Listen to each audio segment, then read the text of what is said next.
উত্তপ্তকর পরিস্থিতি তৈরি হয়েছে রাজধানীর শাহবাগ থানার সামনে। দেখানোর চেষ্টা করছি বাংলাদেশ জাতীয়তাবাদী ছাত্র দলের নেতাকর্মী যারা রয়েছেন তারা কিন্তু এই মুহূর্তে শাহবাগ থানার যে গেট রয়েছেন গেট আটকে বিভিন্ন ধরনের স্লোগান দিচ্ছেন। বলে রাখতে চাই, তারেক রহমান এবং জাইমা রহমানকে নিয়ে উত্তপ্তকর এবং পোস্ট করায় ঢাকা বিশ্ববিদ্যালয়ের কয়েকজন শিক্ষার্থীর নামে মামলা করতে এসেছিলেন বাংলাদেশ জাতীয়তাবাদী ছাত্র দলের নেতাকর্মীরা, এবং মামলা করার পরে অভিযুক্তদের এই শাহবাগ থানায় নিয়ে আসা হলে তখন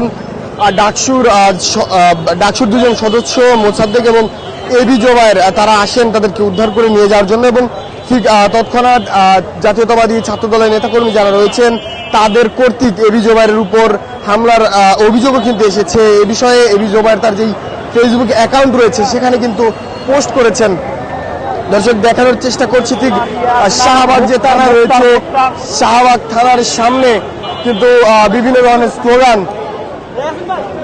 ধরনের স্লোগান কিন্তু দেওয়া হচ্ছে। একে একে জাতীয়তাবাদী দল ছাত্র দলের নেতাকর্মী যারা রয়েছেন তারা কিন্তু এই শাহবাগ থানায় এসে জড়ো হচ্ছেন।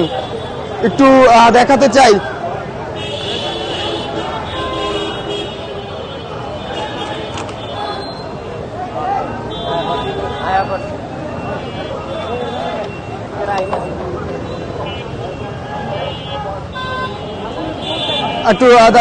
ছাত্র দলের সভাপতি কেন্দ্রীয় সভাপতি রাকিব তিনি কিন্তু এই ইতিমধ্যেই শাহবাগ থানায় এসে উপস্থিত হয়েছেন।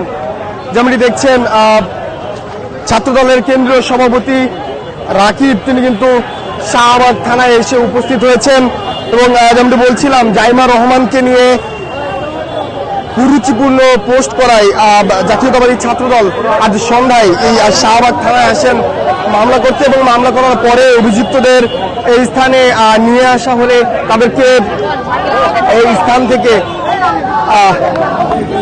সরিয়ে নিতে ডাকসুর দুই সদস্য এবি জোবায়ের এবং মোসাদ্দেক আলিফদের সৈকত তারা কিন্তু এসে উপস্থিত হন, এবং তারপরে ছাত্র দলের যারা নেতাকর্মী রয়েছেন এমনটি অভিযোগ উঠেছে। এবি জোবায়ের যেই ফেসবুক অ্যাকাউন্ট রয়েছে সেখান থেকে তিনি অভিযোগ করেছেন ছাত্র দলের নেতাকর্মী কর্তৃক তার উপর হামলা করা হয়েছে এমন অভিযোগ কিন্তু তারা করছেন, এবং যতটুকু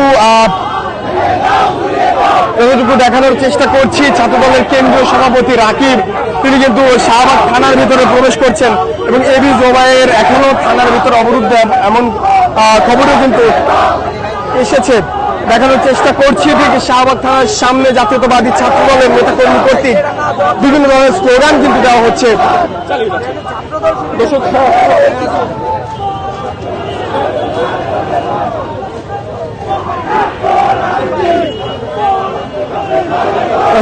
বলে রাখতে চাই, এর আগেও ঢাকা বিশ্ববিদ্যালয়ের যে মহসিন হল রয়েছে মহসিন হলে ছাত্রদল কর্তৃক বিভিন্ন ধরনের দেয়াল লিখন কিন্তু করা হয়েছে, এবং যেমনটি বলছিলাম জাইমা রহমানকে নিয়ে কুরুচিপূর্ণ পোস্ট করায় 4 জনের নামে কিন্তু মামলা করতে এসেছিল জাতীয়তাবাদী দল ছাত্র দলের নেতাকর্মীরা, এবং মামলা করতে এসে মামলা করার পরে অভিযুক্ত যারা রয়েছেন তাদেরকে কিন্তু থানায় নিয়ে আসা হয়, এবং তাদেরকে উদ্ধার করতে ডাকসুর দুই সদস্য এবি জোবায়ের এবং মোসাদ্দেক আলিফদের সৈকত তারা কিন্তু এখানে আসেন, এবং সেখানে ছাত্রদল কর্তৃক এবি জোবায়েরকে উপর হামলার অভিযোগ কিন্তু এসেছে। কিছুক্ষণ আগেই ছাত্রদলের কেন্দ্রীয় সভাপতি রাকিব তিনি কিন্তু শাহবাগ থানার ভিতরে প্রবেশ করেছেন। দেখানোর চেষ্টা করছিলাম, এবং এখনো শাহবাগ থানার সামনে ছাত্র দলের নেতাকর্মী কর্তৃক বিভিন্ন স্লোগান কিন্তু দেওয়া হচ্ছে। একটু যুক্ত করতে চাই সেখান থেকে।